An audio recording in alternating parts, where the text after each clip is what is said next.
Hi, everybody. Welcome to a very special episode of the Prog Report. We're going to be tackling Yes. Of course, we have to tackle Yes with a brand new record on the way, and we're going to be building an ultimate Yes album, and also talking with our special guest, Mr. Billy Sherwood. Hi, how are you? Thanks for having me. Thank you for joining us, man. And Thanks for also joining me is Jeff Bailey, who you all know and love. Hey, Jeff. I don't know about love, but anyway. And a new guest here on the show, Yes Expert, has a website called Biff Bam Pop, if I'm saying it right, and also works for Sirius XM up in Canada. So welcome, Mr. Andy Burns. No. Thank you. Thanks for having me. And all right, so what we want to do, of course, we'll get to the Yes album and get to pick Billy's brain on all the notes about the songs and things, and but we want to talk about the new album, The Quest, which comes out on October 1st.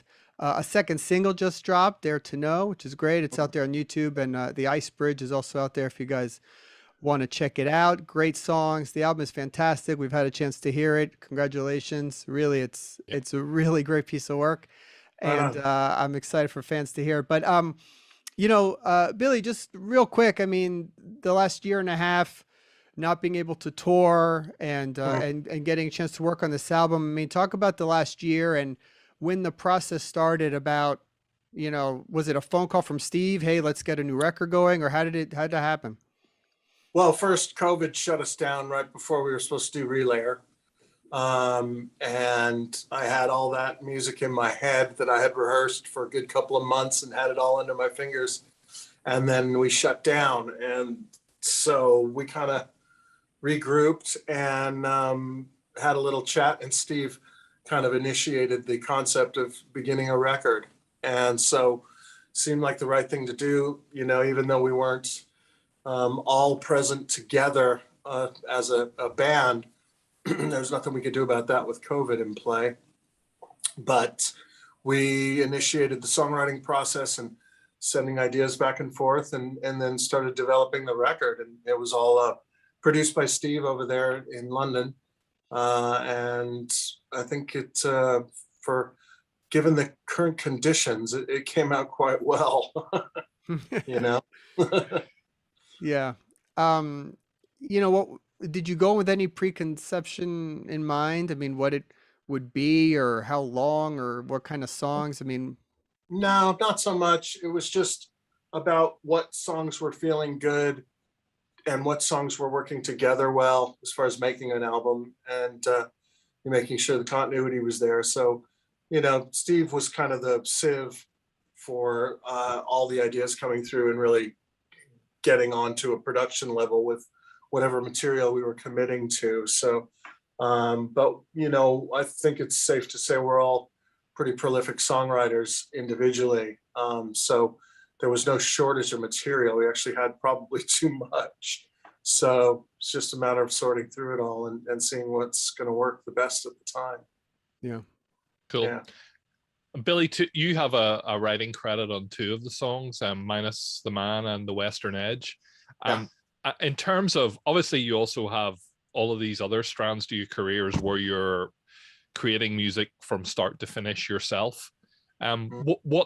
What happened to your idea once it got put into the Yes machine? Can you sort of talk through that process? Well, in terms of the arrangement and the mapping out of what it was, musically speaking, it's pretty much the same. That said, Steve put some amazing steel guitar on Western Edge and took it to another level, and Jeff's keyboards on all the stuff that we did together took it to another level. And of course, John writing, great words and interesting melodies along the way. And then what was one of the most important parts for me personally was making sure the rhythm section was rocking and doing its job underneath the song.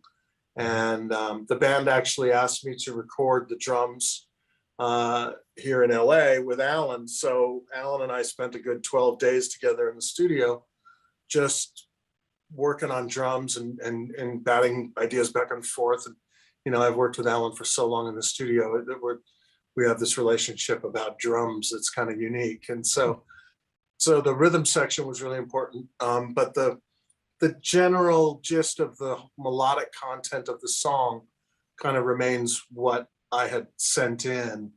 And I think that was what we were really going for, was to try to have everyone's musical expression, and then just make it flower with all the other guys' overdubs and their participation on each song. So, Steve was sending me things that he had done, and then Jeff and John, sending things. And so it worked out quite well. But in terms of where it began and where it ended up, of course, I don't really produce demos, so to speak, but, I'm kind of used to making records. So whenever I'm writing a song, whether it's got a home or not, I'm thinking about putting that production into place to show what I've got here. So to my ears, what I presented and what's there is pretty much intact, but enhanced in many ways. One of the things I was really excited about was when Steve called me and said, what do you think about putting Minus the Man, putting some real orchestra on there? And I thought, wow, this will take it to another level. So things like that are what I think a band does, as opposed to an individual sitting in the studio alone, but there's a respect for each other as songwriters. So, there might be slight adjustments, but there's no major hacking of things out and replacing things without anyone's knowledge or right. stuff. I think to my ears, it's one of the strengths of the albums is how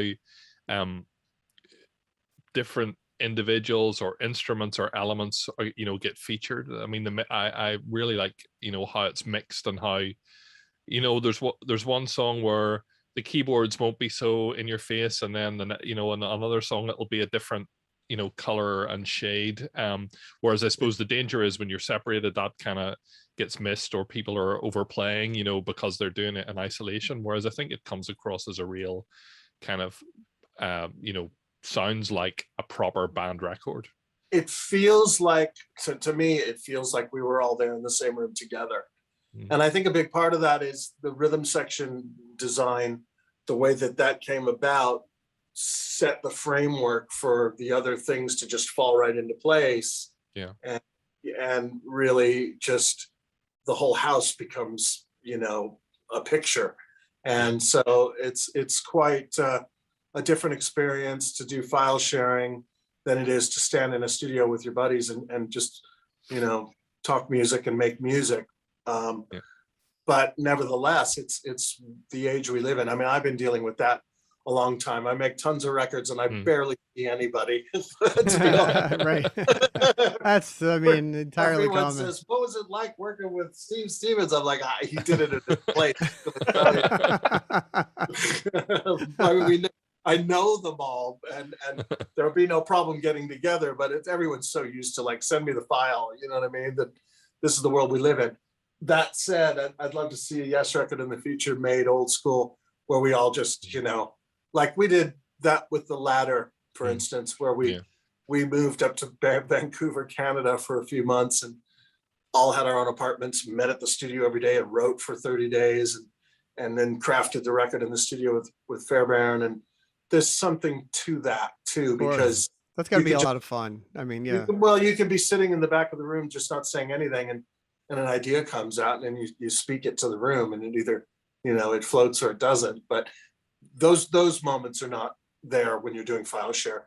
But that said, as I said, earlier, it feels like we were all in the same room somehow. Andy? Cool. I was going to ask Billy, and Jeff mentioned a Minus the Man in the Western Edge, and you and John have established a solid songwriting team with the stuff that you did for Arc of Life, and I was just wondering about these two songs in particular that are on the Quest. Were those songs that you had worked on, in the Arc of Life, or is it net new for Yes? Yeah, it was brand new. I mean, when Steve sent the emails around, let's start sending songs around, I thought, oh my God, I don't have anything to send, because everything that I work on finds its way to a record ultimately. So it's not like I have a library of like, oh, let's see, there's that. So I literally sat down and just started writing in my studio and came up with the musical concepts for both of those, and then sent them in, and John just jumped on them immediately and did his thing. So, but they were crafted in the moment during those peak COVID months in the very beginning, really, right around there. Yeah. Is there a pressure at all when you get that email from Steve that, you know, to sort of that he needs, it's time to get to work? Do you feel a sense of pressure, or is it like a sense of excitement, or maybe a bit of both? It's no, I've never felt pressured from Yes. It's always been a very organic experience, and you know, I've known Steve a long time now. Our relationship has gone through a lot of twists and turns, and here we are now in this band together for 6 years, heading into 7. And so I just knew basically what he was saying was, you know, here's the starting gun. Let's all get going, you know, as opposed to where's the material? Right. Cool. That came later. Yeah.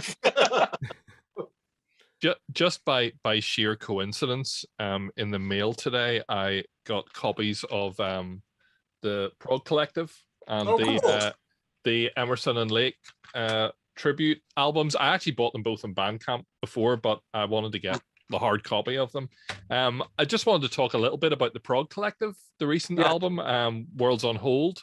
I mean, that's the third in the series of those albums. And for anybody who doesn't know, Billy coordinates albums made with a whole variety of different artists, and there's several of the tracks in that sort of seem to speak to the theme of kind of lockdown and the current environment. Would you want to talk a bit about that? Well, it was definitely created in the peak of frustration and lockdown, and you can't leave your house, and you know, there's no toilet paper anywhere in Los Angeles. You know, it's like, what the hell's going on here? So I was very inspired to write about all those things, and frustrated and sort of, you know, I mean, I understand as a community we have to do what we have to do, but it was frustrating as hell. And you know, you're feeling your freedom's gone because you're just stuck in this one place. And so those emotions kind of came out on that record pretty strongly. And you know, Worlds on Hold as I was writing it and screaming those lyrics on the version that I did before I presented it to Todd, you know, I could already hear that scream of Todd's that he gets that I love so much, you know. Yeah. I mean, you can hear it on, for instance, on Tortured Artist Effect, the song Drive, you know, he's just like that voice. And that's exactly what I was writing it to fit. And so when I sent it to him and he was willing to do it, I thought, oh, perfect, this is good. So yeah, but those emotions are all over that record in terms of the, you know, the frustration of it all. I mean, I've gone through several phases now of this thing where it's like denial at the front end of it, like, wait, what? No touring? What's happening here? And then frustration, which is all expressed on that Prog Collective. And then, you know, just acceptance of like, okay, fine, how long is this going to take? And then getting vaccinated only to find you can still get the damn thing. Now I'm back to frustration, and it's like, let's just get on with this. It's madness. So speaking of touring, I mean, there are some dates scheduled, right? Is it for next year or what do you have? March, we have the States in March, and then May is Europe. So I am hoping and putting all my positive thoughts into a world that can handle that by then. And I think we'll be there by then. You know? I hope so, man. It's been me too. Really crazy. There's concerts going on all over the place right now, which is good. That's a good sign. So, you know, but I'm ready. I just want to have a mask burning party as soon as possible. Well, my ticket for the Dublin show for June 2020 is waiting somewhere over here. So June 2020. That's going to be a very rare ticket stub to have. Just to recap again, the Quest, which the cover art behind me, the brilliant Roger Dean cover, which is also really cool, comes out October 1st. Check out the singles out right now. And you know, real quick, just one last word on the album. I'm sure we'll get to it some more, but I think the thing is that almost having singles from this particular album, it almost doesn't do it justice, because I feel like for me, it's an album that rarely, like, doesn't happen much these days, but every song is actually good. And Mm. so when you're listening to it as a whole, you sort of then circle back and go, hey, that was an hour and it was fantastic. And when you pull out just one song, I just feel like in some cases, and this being one of those, I think it kind of takes away in a little bit. Do you agree a little bit Well, on that? It's sort of like a weird thing. it's like, walking into, Star Wars in the middle of the movie and going, wait, what just happened here? I think you need it as a whole, as you said, that's the way it's meant to be digested, Because it has said, a lot of different twists and turns and yeah, things, and like it's not just what you've heard from the two singles. So but we live in this world now where it's these, snippets and these releases as we do. And yeah, I'm just thankful it wasn't a 30-second clip. You actually get to hear the full song, because that's so often the case, So, and it is hard to pick what should those songs be. And, at that point I leave that, to the higher powers. right. Okay. Well, let's go ahead and get started on our Ultimate Yes album, which is not going to be an easy task. And, as we do often, sometimes we leave out the biggest hits or whatever. So who knows where it'll go. All right. So let's go ahead and get started with the Ultimate album. Who wants to go first? Jeff, why don't you kick us off? And then we'll go Billy, Andy, and then I'll do the other one. And then we'll go back around. Right. Okay. That's a tough one to go first. Is this like the Ultimate album, like your Lost Island album, they call it, or whatever that is, the Castaway? I sort of look at it as if someone he had never heard of the band before, this is but Yes, we're talking just Yes. Okay. Yeah. Gotcha. Yeah. Okay. I tend to like to illustrate a whole lot of the moments of the history of a band and make sure that an album like this covers its full breadth. But I'm gonna start, I suppose, with probably a must-have if I'm going first, and I'm gonna choose Awaken. And I think probably in the catalog, it's just one of the absolutely monumental tracks. Probably one that it reflects all, I think, all of the facets of every single band member comes through, from the part. And I guess we were talking earlier on about how albums were made, and certainly you very much get a vibe of that track of a band in the studio working together, experimenting, not necessarily doing traditional normal things from as probably anybody who's watching this knows, the notion of Rick and John recording in a church down Swiss telephone lines into a studio with the rest of the guys playing. But the structure of the song, it's uplifting. It's kind of goes through so many moods and shifts, and a great moment seeing it. I saw it live for the first time, I think, on the Ladder tour, which you would have been part of, Billy. I think it was played at the shows there, and I suppose that was the first time seeing the incredible triple neck guitar and everything that Chris is doing in that song, from fretless, through to sliding up and down. Oh, wow. And it was an incredible experience, and I think, look, it's a standout track, and I think one that has to be on this album as one of the ultimate Yes tracks. Yeah, I mean, it seems to be one that every Yes fan always gravitates to as one of their favorites, if not their favorite. And an amazing song. Have you guys played it recently on some tours, Billy? We did. I think we did it on the last tour, I want to say, because I mean, I remember playing it and trying to figure out how I was going to deal with the, my version of what the triple neck was, because there was no way I was going to stand on stage with that triple neck. Right. I get enough grief already being in this band. That's the last thing I need. He's even playing his guitar now. Right. It's on the Yes 50 album, so you guys played it on the okay. As Right. the slightly obsessive diehard fan, I will say it's on the Yes 50th album. And it's a great version of it. So you played it on that tour. There you go. That answers that. All right, Billy, you want to go ahead and pick? So we're picking songs from the entire catalog that you would want to include on an ultimate Yes album. You're not picking an album, you're picking the songs to put on it. Well, I mean, for me, the album, which started it all for me and why I got so just immersed in Yes, was Tailstop Graphic Oceans. I'd never heard anything like that. And I was in school at the time. My parents were playing in Arizona. I'll never forget at the where the London Bridge is there. What's that? Lake Havasu. And my brother was playing in with them as well. And he came home one day. He's like, "Look, I'm going to be out for a while. If you want to use my turntable, listen to this." And so changed my world. You know what I mean? So on that record, I'd have to pick from my favorite personally, obviously because of my Chris thing. It would be Ritual, which is a great song. Yeah. The sound. That's some introduction to the band. Like that, you know, that's Well, that's in the deep end.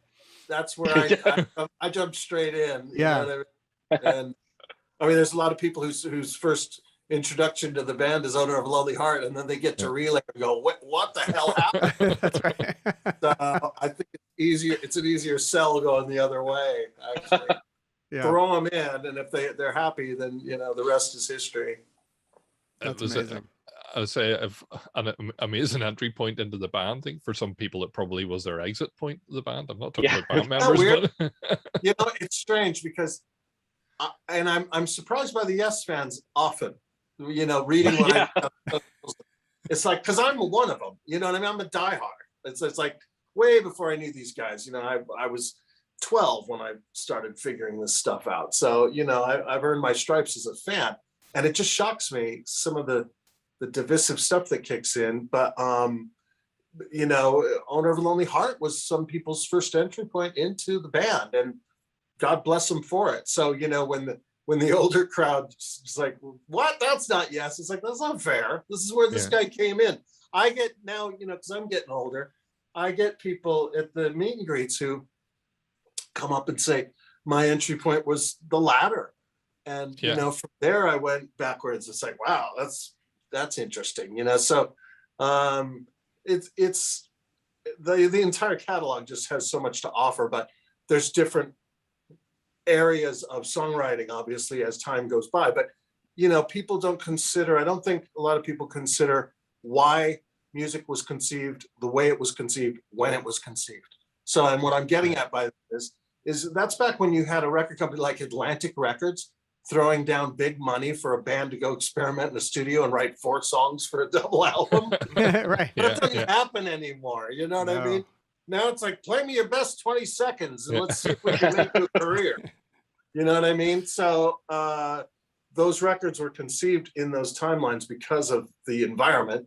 And I think you have to accept that as that and just go with it, you know? And I mean, Yes, it's one of those bands that's gone through many, many versions. But as I said, I came in on Tails.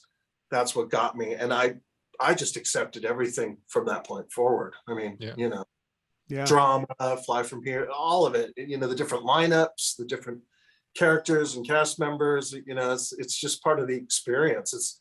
It isn't a bit like watching the Star Wars saga. There's just, the characters just keep coming in. There's more of them. They tie in, they leave, they come back. It's just an amazing story, and it plays out musically. If you open your mind to think of it, it really tells you the story from beginning to end, you know? Yeah. I mean, couldn't have explained it better myself. I mean, that's perfect. I think it's interesting to listen to the first 2 records because they're very, very different than anything else, really, you know? And in a lot of ways, they're really proggy, but in a lot of ways, they're pretty commercial too. You know, Time and a Word's a pretty straight ahead song. And, you know, there's some other songs on there that are pretty straight ahead. But so I think you just have to accept the band at its moments in time as it came along. But for me, that moment, and, you know, that's always the don't burst my bubble moment. I think that's why there is that little thing on social media. Oh, no, if it's not this, I don't want to know about it. Please don't pop my bubble. You know what I mean? you were on acid when you saw Close to the Edge live. You didn't want, you know? It's not getting any better than that. Exactly. But for me, that entry point was Tails, and it really changed my whole musical perspective of like, wow, Awesome. That's what great. is this? You know? Andy, you want to go? Yeah, I got to say that, out of everything I've had to do this year, choosing a couple Yes songs to put on the Ultimate Yes album is by far the hardest thing I've had to do.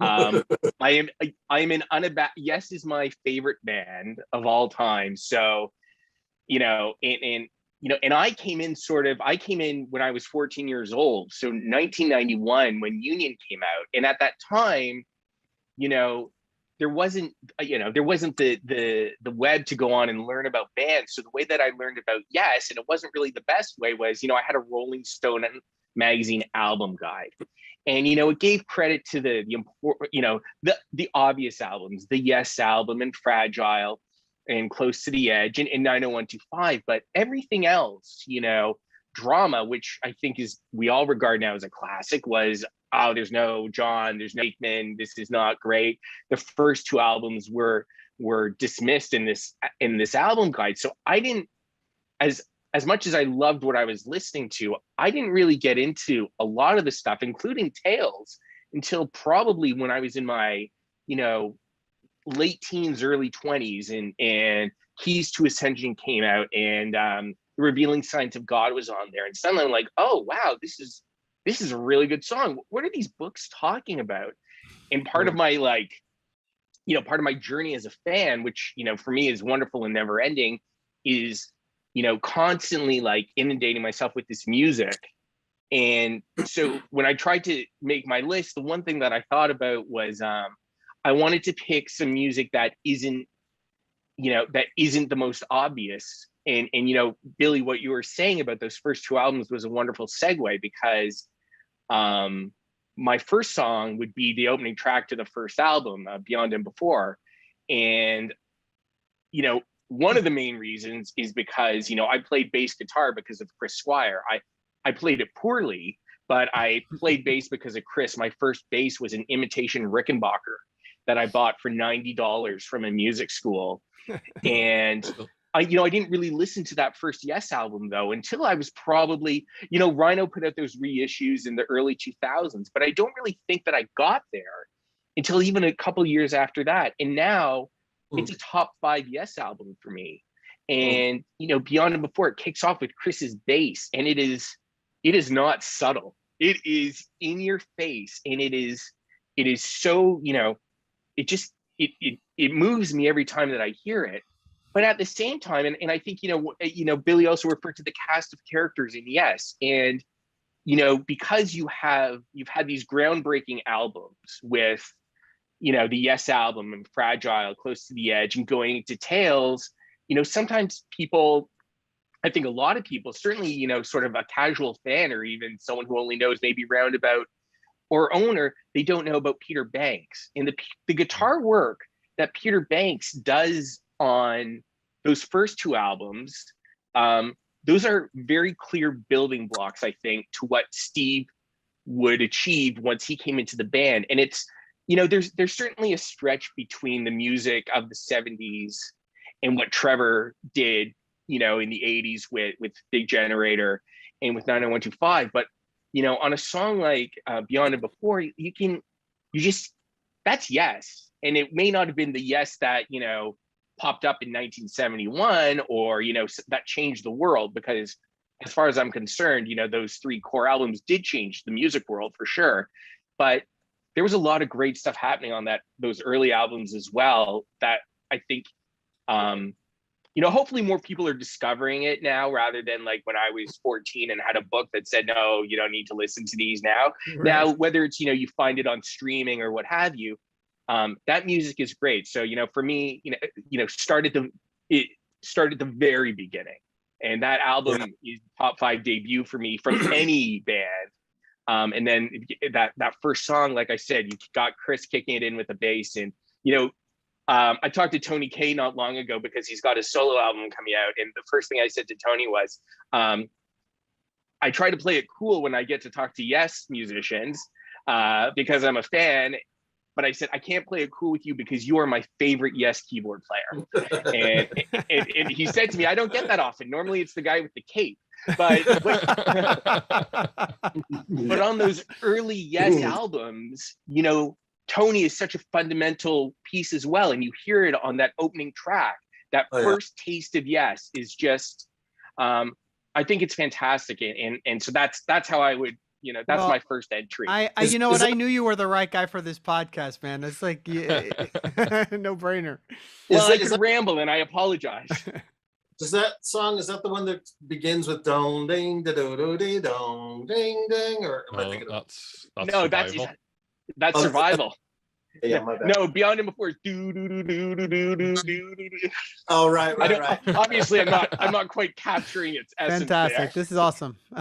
Well, it's, you know, going back to you know, how people, where their entry point is, you know, we were talking about Oculus, right? And so I play this game in Oculus, Population 1, and I'm standing in the lobby with this guy, and he looks up at my name, and in my gaming name I chose, I made a game name called Circa Yes, right?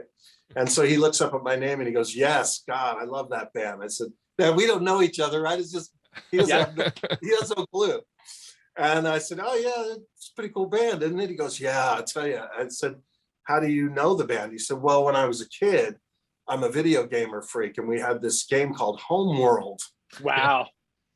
And the song that kicked in, it changed my world, man. And I've been a Yes fan ever since. I said, do you want to hear something funny? That's great. That's awesome. Brilliant. We've remained friends ever since, but this is it that entry point. So, I mean, how odd is that, right? His entry point into the band. Ours is with vinyl, and you open the records and there's still pot seeds in the crust. And, you know, this guy was like, it was Homeworld, the video game. So it's just an interesting thought of where people get in. All right, so I'm gonna go with my first pick then, and I can't believe we're 3 picks in and no one's talked about what's often considered the greatest prog album of all time, Close to the Edge. So I think I'm just gonna go ahead and jump right into that one and pick the title track from that, Close to the Edge, which is, by every estimation, one of the all-time classics. It's indisputable. Everybody is a humongous fan of that record and that song, and you know, it's just one of those songs that every time, at least for me, when I put it on, or if it happens to come up and shuffle, you know, or whatever it is, you get a few minutes in and you're just, my immediate thought is like, how did anyone write this? That's my always thought is, in what world did this make sense when they were composing it? You know what I mean? Yeah. It's just madness, and just works brilliantly. Everybody's contributions, from John's, you know, vocals and the harmonies, and Steve's just ridiculous guitar playing throughout. It's just a fantastic song, and it kicks off in an incredible album. And you couldn't do an ultimate Yes list like this without that song on it, I don't think. I think too that it's, you know, the production and Eddie Offord and what he brought to the table was a huge part of that whole process, and all those records we were talking about in that early, you know, Tales, all that stuff. Eddie's contribution, and you know, who knows how he was being poked and prodded. You know, as a mixer, you're constantly looking over your shoulder and going, "Are you sure you're telling me you need more bass?" You know what I mean? So, but you just don't know how he was being poked and prodded by the guys. But whatever happened, it worked out quite well, and it's a magical sound, and you know, the reverbs that are going on, and the sound of that record is part of what makes it such an interesting thing to listen to. It's just got a great sound. Yeah, you know?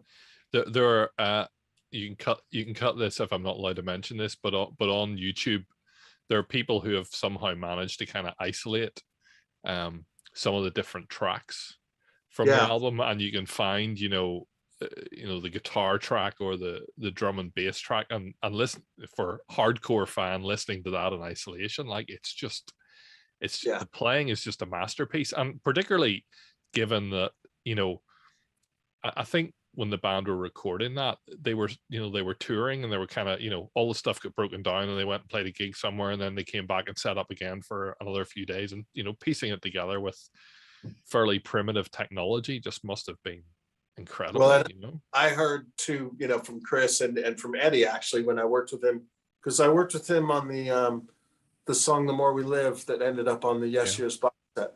That was kind of my first songwriting thing with the guys. There was a lot of editing, just a lot of. At one point, Chris told me, he said, I came in and I look at Eddie, there's pieces of what we just done all fucking day all over the floor. So some of these things came about by inadvertently, oops, I put the wrong piece in front of the wrong piece. Right. Which, I do that myself in the digital world because, it's all these cubes and it's like Legos, musical Legos. And so as I'm trying to drag and drop something, maybe I'm repeating a chorus or something, I'm dragging this group of vocals over and I thought I've landed it in the right place and it's maybe a beat ahead. It creates a whole different dynamic. There's a song on the first Circa record called Information Overload.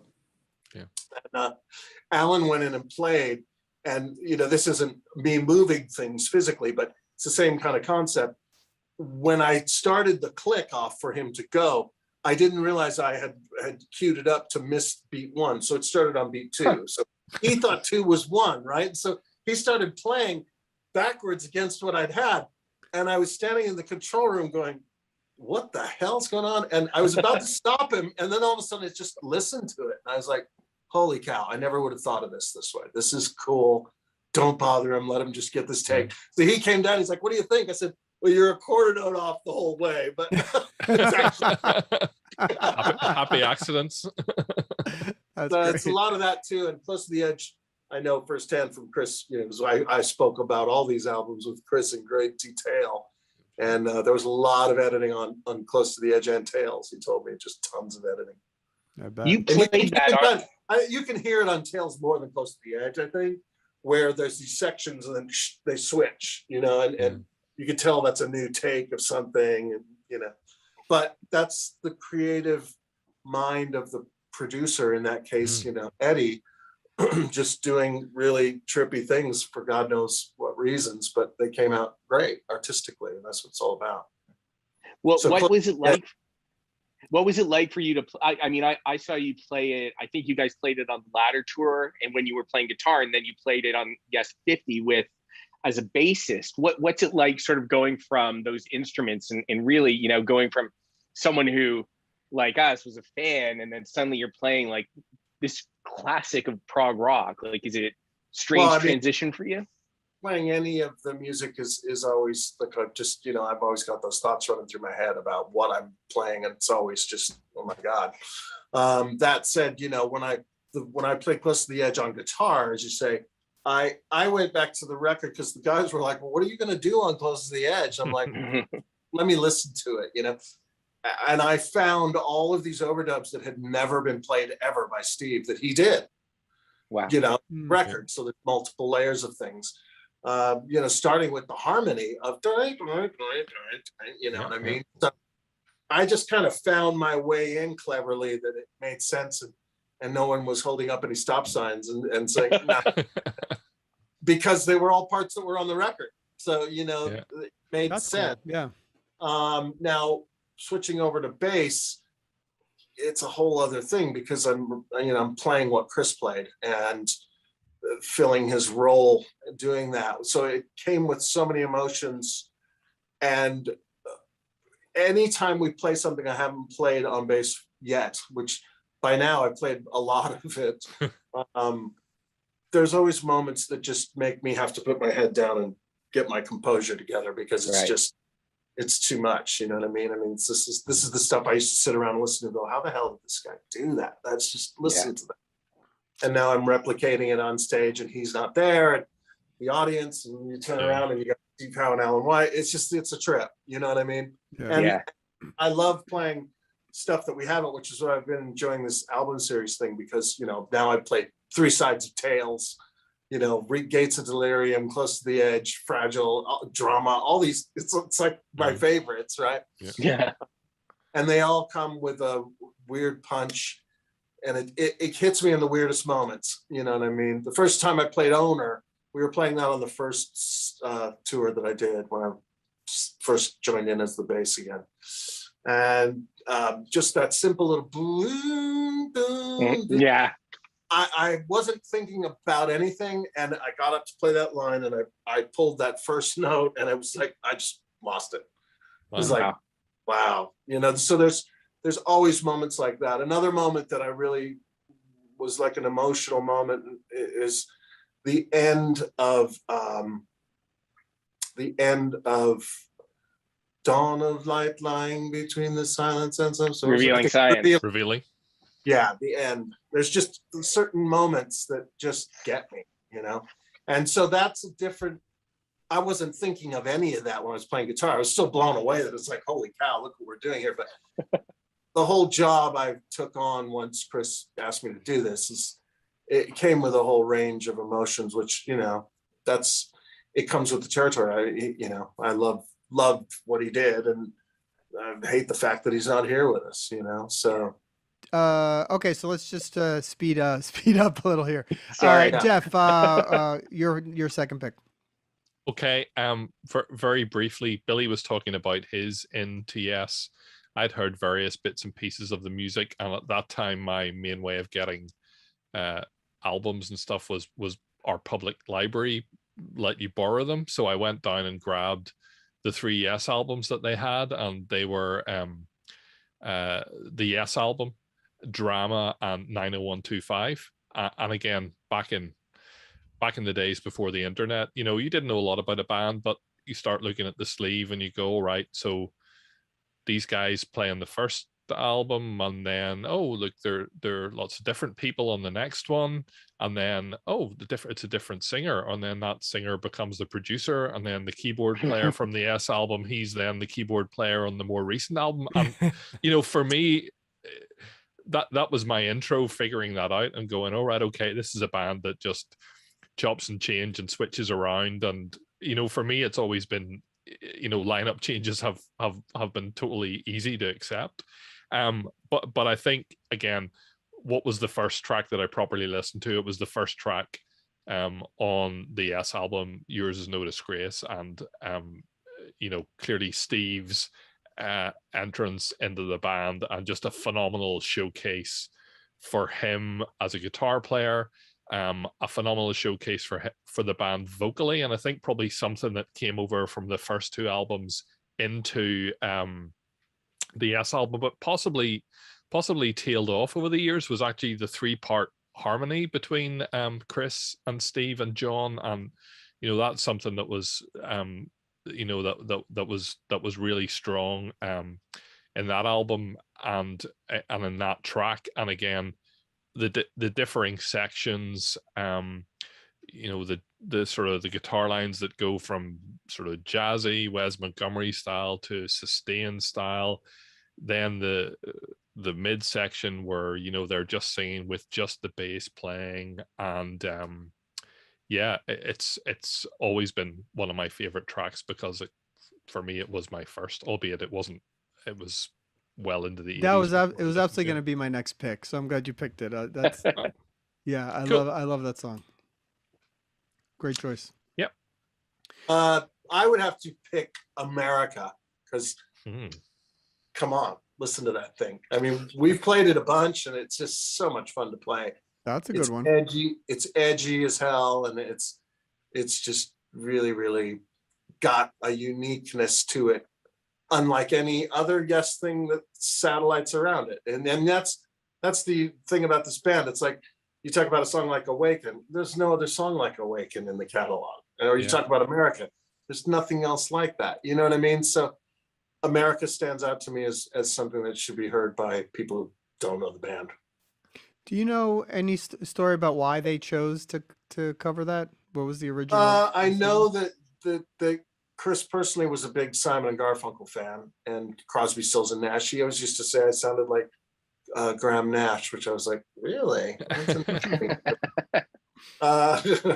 But yeah, I think it was about those vocal harmonies first and foremost. And I don't know, you know, they had done covers of other songs and songwriters. You know? So I think maybe at that point, who knows? Maybe they were just needed to get some minutes on a record, and nobody had anything to do, so they just did a cover.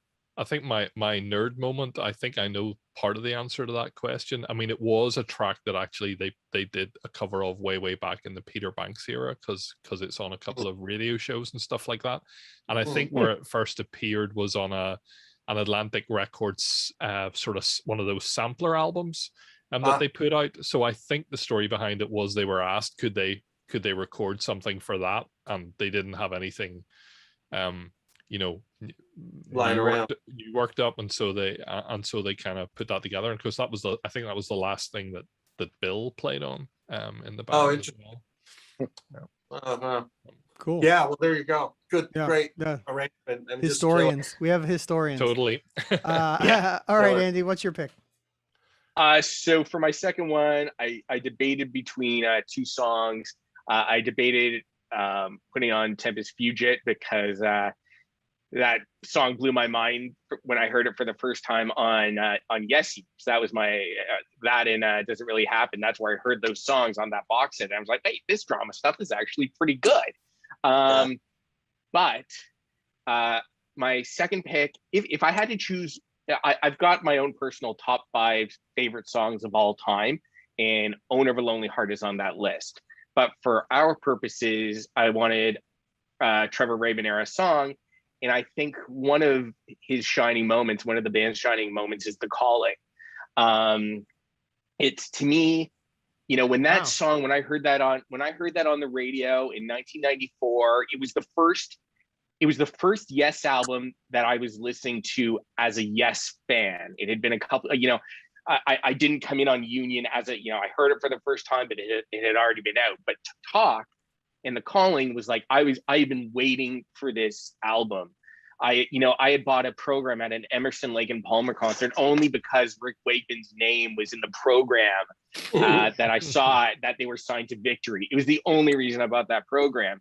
So to hear The Calling coming out of radio, the thing about that album and that song, it was, to me, it was the right album in the right song, but at a very wrong time, because rock radio had changed so much. And for me, it was it really is. I listened to it today before to The Calling before we all got on to talk, and it's such a powerful, uplifting song. The drums kick ass so hard, like it is, and I know it was recorded in, Trevor recorded it into his computer. I believe that's how it went. And to me, the sound of the album, some people don't like it. I love the sound of The Calling. I love the harmonies. My God, right? Like that is, that layered work that they did. So for me, The Calling is, and it's very proggy. It is very proggy, but yet it also in that Trevor Rabin kind of, here's also a catchy chorus. So for me, that album is actually is a wonderful album, and I think that The Calling is just kind of, it's, even if you're in a crappy mood, you put that song on and it's going to lift you up. And I think, that's why I think it's a little forgotten. We as Yes fans know it, but it's not necessarily something you might hear. You're not going to hear it on terrestrial radio for sure. But it's a beautiful moment in the band's history. That album's not even available anymore. I don't even think it's in print, and which is a crime. That's an amazing pick. I mean, I completely out of left field, Andy, but I love that song. No, wait till you get to my last one. No, my last one is. Well, I was planning to go with a Trevor Rabin era pick for my second one, because I'm just a humongous fan of that era. That was my entry point into the band, like you had said for some people, Billy, and I love those records. So I'm gonna go ahead and do that, but I'm gonna go a little bit more, I guess, expected, not Owner, but I'm gonna stick with that album. I'm gonna go with Changes, which I think is another one that is a big favorite and a favorite of mine. It was between that and actually Shoot High Aim Low, which is another favorite of mine, but so great. I think we need a 90125 song on here, so I'm gonna opt for that one.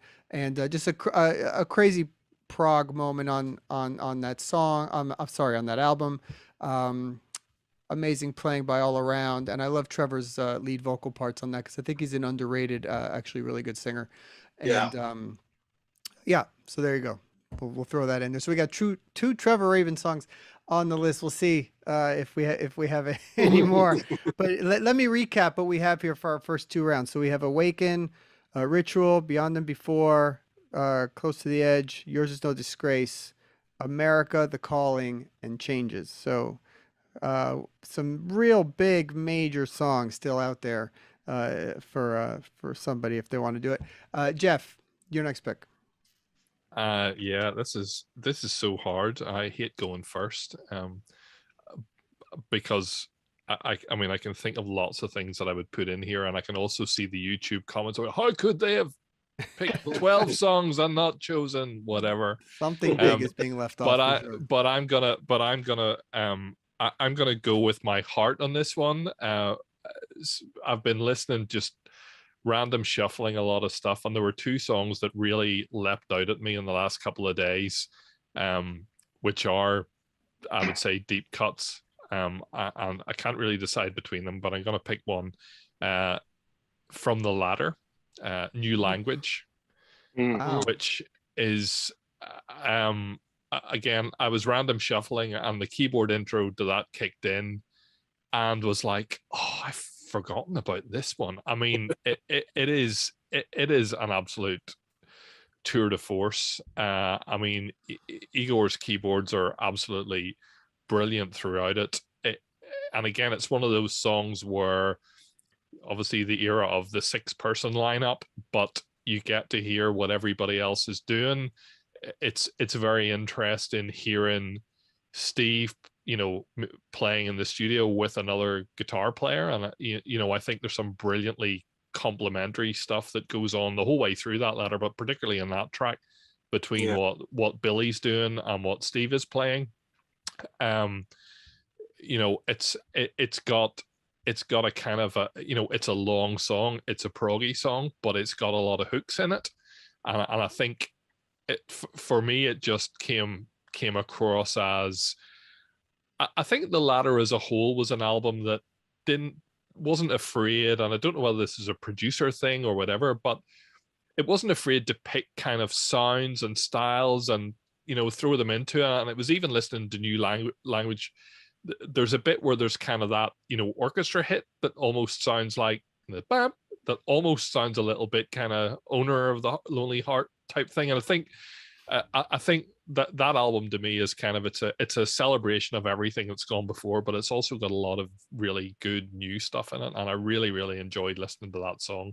And we should represent that era in something that I enjoy that spans record. career. So yeah, I enjoyed that album. I haven't heard it in a while actually. It's not one that I come across a lot, but I remember liking it and at the time really enjoying the record. It's a good transitional record. I think it's not bad choice. What's your memories of that album, Billy? I know we worked very hard on it and very long and spent probably too much time together at that point. Because, for me, I just, a bit of a tug of war of getting ideas in with 6 guys trying to figure stuff out. And so that was a little tricky to do, but I think we managed to pull it off where everyone felt like they had participated on a level that it meant something to them. And, but it was an interesting period in the band for sure. And one I will never forget, that's for sure. But I think the saddest thing was losing Bruce at the very end, because he really did have a vision of where things were going. And I would have loved to have heard what that was. That said, I think Mike Plotnikoff did a great job, the engineer, of staying as true to that vision that he had of where Bruce was going, because Bruce was constantly making reference mixes and saying this is where we're heading. So I'm very proud of the record, and I have very positive memories about things on that record, and then I have other moments that are just like, oh my God, I remember just talking about these 3 bars for wait.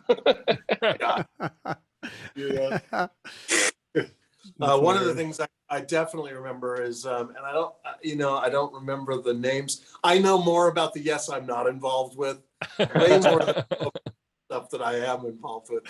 But there's a song, dum ding ding dum dum ding dum ding ding. Oh yeah. I can't remember what song that is, but anyway, came in with Alan. We were driving to the studio back and forth together quite a lot at that point, and I said to him, "Come down a little early, and I got something I want to try with you here, and let's just see if it turns into something that anyone's interested in." And it did, and that's one of my, I just know musically speaking, is one of my fave pieces, because it came from a very trippy place. You know, Chris sort of arriving at the studio after Alan and I had this sorted, and he jumped in, and all of a sudden it was like, okay, wait a minute, that's cool. And then Steve got it. It just sort of naturally, organically came together out of the blue, quite accidentally. Even To though be alive. To be alive, my yeah. plan was To be alive. to play this damn thing until someone liked it. Yeah. That's great. Cool. All right, Billy, let's get your third pick here. You know, it's funny because there have been so many lineups in the band, and there's different versions of this, that, and the other. I mean, I've always said you're not really in Yes until you've been out of it once. And then you're in Yes. Okay, what the naysayers say. It's like, you try it, all right? That said, you know, the lineup for 90125 was one that I really dug quite a lot. And a lot of people, that's the other funny thing. I tend to like a lot of records where I'm surprised the fan base doesn't. Like Tormato is like one of my favorite records that they made, because the bass sound is just so off the chain, crazy good. And I've even spoken to Steve about it, and he kind of has those memories like, oh boy, no, let's not talk about Tormato, because, you know, as the guy creating a record, you associate things that have nothing to do with the music, you know? So the association is there. But that said, you know, and I consider them one song, Future Times and Rejoice, you know, even though they're listed as two, they're really one piece of music, you know.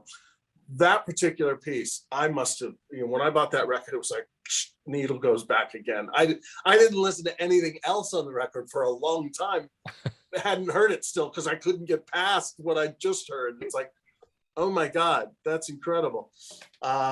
So Future Times and Rejoice, I think, is one that's just really, really good, with all the whatever you want to say about Tormato aside. Those two songs are just super unique Yes songs to me. Yeah. Well, so we have got some out there picks. my pick that I skipped over for New Language was Silent Wings of Freedom, actually. Yeah. For a lot of the same reasons, that the bass sound on it is just phenomenal. Really, well, you know, incredible. It's funny about Silent Wings, because, like I said, I just kept listening to Future Times and Rejoice. By the time I got to Silent Wings, which was the last song, I think, right, on the record. Yeah. I couldn't get into it for the longest time. And I, you know, Chris and I knew each other very well, so I could tell him these things. I'm like, dude, I just couldn't get into it. I couldn't figure it out. I said, and then like after my whatever, how manyth listens, it just hit me, and it became one of my favorite songs ever that Chris Squire did, you know. And, you know, it's funny because we had that conversation, and then later we're working on a song called Red Light that we did on the Conspiracy record, and we did it on the live record. And Chris had been playing me that song forever, trying to motivate me to jump in and kind of get it together and bring it over the finish line. And I was just always sort of like, I don't know, you know, I'm just not getting it. And he's like, well, you didn't get Silent Wings either. So.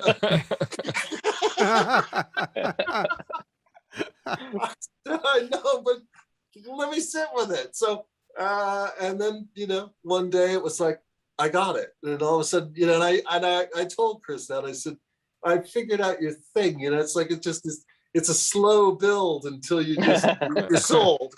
And then you never want to let go of it. You know what I mean? So funny. Really, there's one of the Prog Collective songs where Chris really taps into that Tormato type bass song on Shining Diamonds. Yeah, totally. I just love yeah, it was real echoes of that sort of the sort of wah type bass that he used a lot Yeah, with that. that cue. Yeah, that's actually one of my patches in my rig that I dialed in many moons ago because I just wanted to have that sound. Yeah. And I got it nailed quite good. And Chris, whenever we record, he was like, "Let me use your rig because you've got my sounds dialed."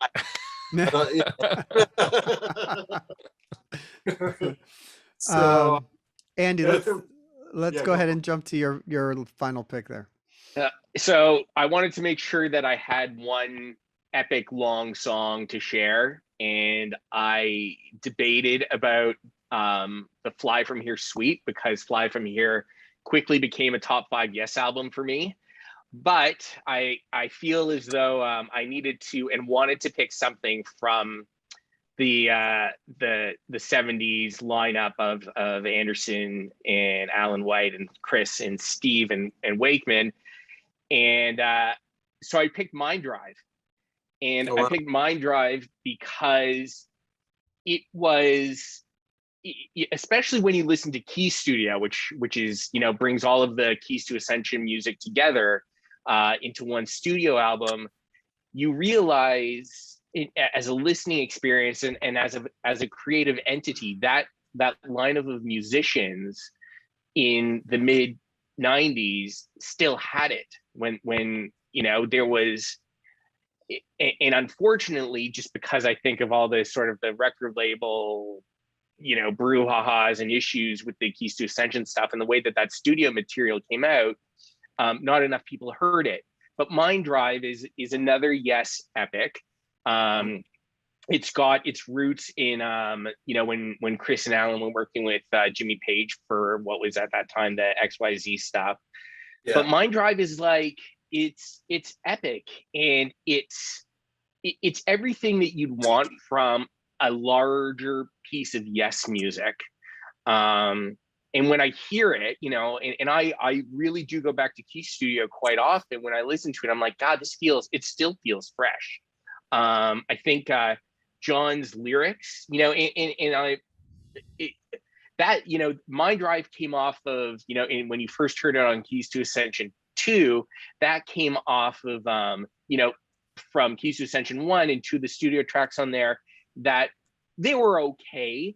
But I didn't necessarily at the time think John was like hitting it out of the park lyrically. And then you hear Mind Drive, and it is like, it just worked. And it talks about technology and computers and things that, in the world of Yes, where you don't often know what John is singing about or writing about, there was moments in Mind Drive that are relatable, and then it just builds, and the playing is so great.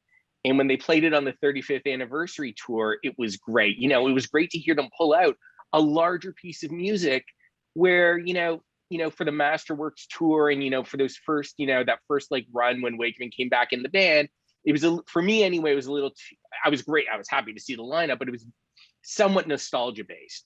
But yet on that 35th anniversary tour, going in and like, and playing Mind Drive, and they didn't play the whole thing. I think they played about 12 minutes and interspersed it with South Side of the Sky. But you could hear that this was still a valid lineup.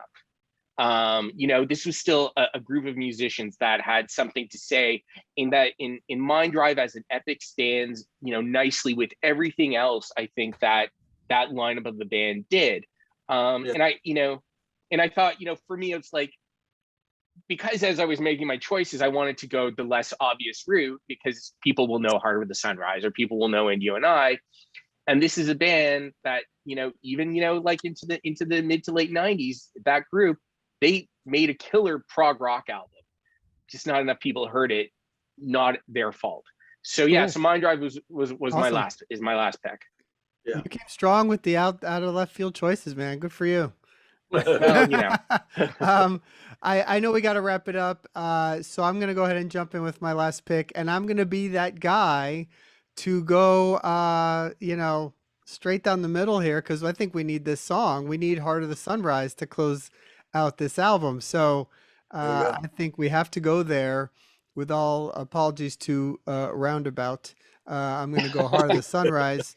And I mean, I think that's sort of along with Coast to the Edge and maybe Awaken. Those are like the three songs, I think, if you were describing Yes to somebody, those are in many cases those songs. But I mean, what can you say? The opening bass line and drum groove, the amazing lyrics by John, the epic ending, closing out a masterpiece album. So Yeah, I think we gotta go there, and a brilliant closer to a show as well, good pick. which I think is a no-brainer. Um, Totally. Guys, Yeah. so thank you so much for all these amazing picks. Billy, thank you for indulging us with this. It's a lot of fun, amazing stories, and a pleasure to talk to you. Andy, thanks for bringing it strong with the picks. And Jeff, I'll be talking with you again in about 5 minutes, I'm sure. And um, and yeah, and again, the Quest, we got to say it again, guys. The Quest from Yes comes out October 1st. Incredible album. Please check it out. Check out the singles, buy the record. There's a, really cool formats out there, all sorts of great things you can pick up. And hopefully we'll get to see the band on tour one day Yes. soon again. Good Yep. luck to you guys, and good luck, Billy. Thanks. Thank you. Thanks, guys. Thank you. We'll see you That soon. was Thanks, fun. Billy. All right, bye. Take care, Cheers. man.